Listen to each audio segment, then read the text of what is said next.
I've been trying to wrap my head around this idea of what is creativity for a while now. And in the process, I came across this book called Show Your Work by Austin Kleon. It's actually quite an old book. First published in 2014, but I feel like it still holds up today. He talks about how we can be more creative, and how we can get better at showing our work. So here are some of the best lessons from this book. First, he says that you should share your work before you finish it. Now, if you're anything like me, you probably want to wait until you're finished with something before you show anyone. You don't want to be judged while you're in progress. But he argues that this is one of the most powerful ways to improve your work. Because when you share it, you get feedback. When you get feedback, you can improve. And then when you share again, you get more feedback and you improve again. So you see how this cycle starts to compound on itself. And he gives the example of Pixar. They have this famous story of showing their movie pitches to other studios. In 1995, they did this for Toy Story, and they got a bunch of notes. And instead of feeling bad about getting notes, they took them and they incorporated them into the final product, which ended up winning an Oscar. Now, of course, it's not always easy to share your work, especially if you're working on something personal. You might think that you're not ready or that others won't understand, but he argues that these feelings just mean that you need to explain it better. The way that you explain something makes all the difference. And he talks about this idea of teaching, that if you really want to master something, try to teach it. If you can explain a concept to someone else, then you know that you've understood it fully. And this goes back to that whole saying that you only really learn something once you've taught it. So try explaining your work to a friend or sharing it online. You'd be surprised how much you learn from the process. Second, you need to embrace constraints. Constraints limit your options, right? They make things harder. But he argues that sometimes constraints can lead to incredible results. This is kind of like the idea of a game, right? Like chess has a set number of pieces and rules, but within those rules, there's an infinite amount of possibilities. Creativity happens when you find new combinations or unexpected solutions within the rules. Or take music, for example. Maybe you want to write a song about heartbreak. That's your idea. But once you start writing the song, you're limited to the notes on the piano or the chords on the guitar. And so within that constraint, you have to get creative. You have to come up with melodies and lyrics that fit within those limitations. And that's where creativity comes in. The same goes for visual art. Maybe you're painting a picture and you decide that you're going to use only 3 colors. That limits your options, but it forces you to be more creative. You have to get more intentional about your color choices and think outside the box when it comes to mixing and matching. So next time you start a project, maybe add some constraints to it. It could be as simple as just using black and white or maybe restricting yourself to a certain color palette. Just play around and see what happens. Next, he says to remix and mash up ideas. We tend to categorize things quite a lot, right? We put books in the fiction section or the non-fiction section. We put movies in different genres like action or comedy. But in reality, most things exist somewhere on a spectrum. A book can be both funny and sad. A movie can have elements of action and romance. There's no such thing as 100% comedy or 100% romance. It's all relative.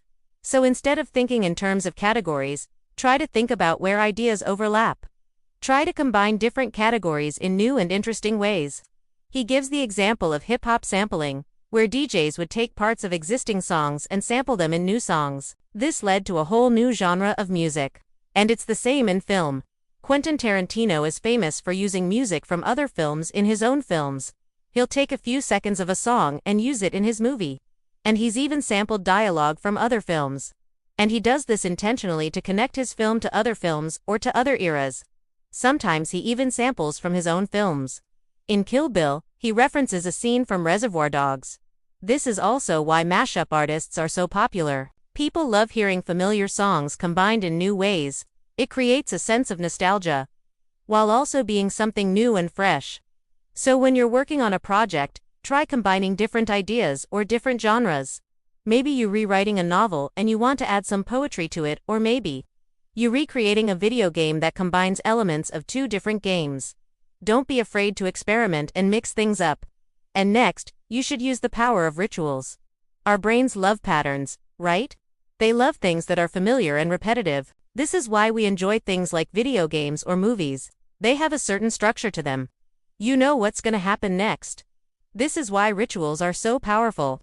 They give us a sense of familiarity and comfort. They help us focus and be more productive. He talks about how Steve Jobs had a daily ritual where he would wear the same outfit every day. He didn't have to think about what to wear, he could focus on other things. This is the same with creative work. Having a routine or a ritual helps you get in the zone. It signals to your brain that it's time to be creative. For example, Beethoven would always compose his symphonies in the late afternoon.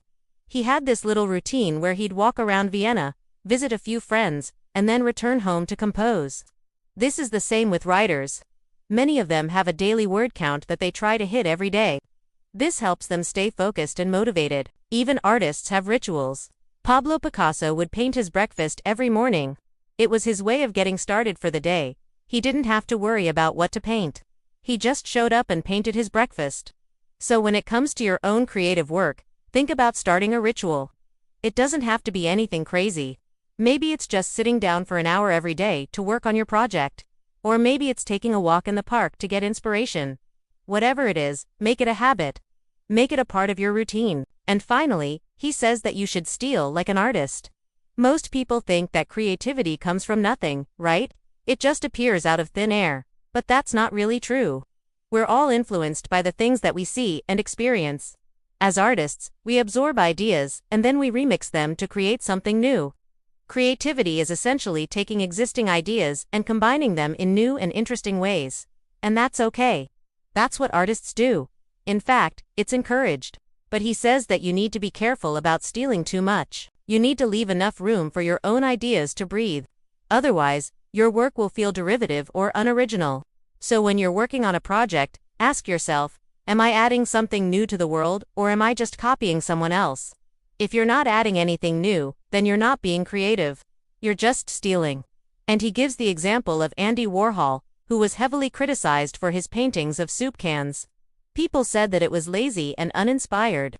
But Warhol saw beauty in everyday objects. He wanted to elevate them and make them into art. He wasn't just copying the soup cans. He was making a statement about consumerism and mass production. He was being creative. So when it comes to your own work, make sure that you're adding something new. Even if it's just a different perspective or a unique way of looking at things. Overall, this is just a great book for anyone who wants to be more creative or who wants to get better at what they're doing. It's full of practical advice that you can apply right away, and it's written in a very clear and concise style. If you're interested in these types of topics, I highly recommend it. If you enjoyed this video, please consider subscribing. I post new videos every week. Thank you so much for watching, and I'll see you in the next video. Bye.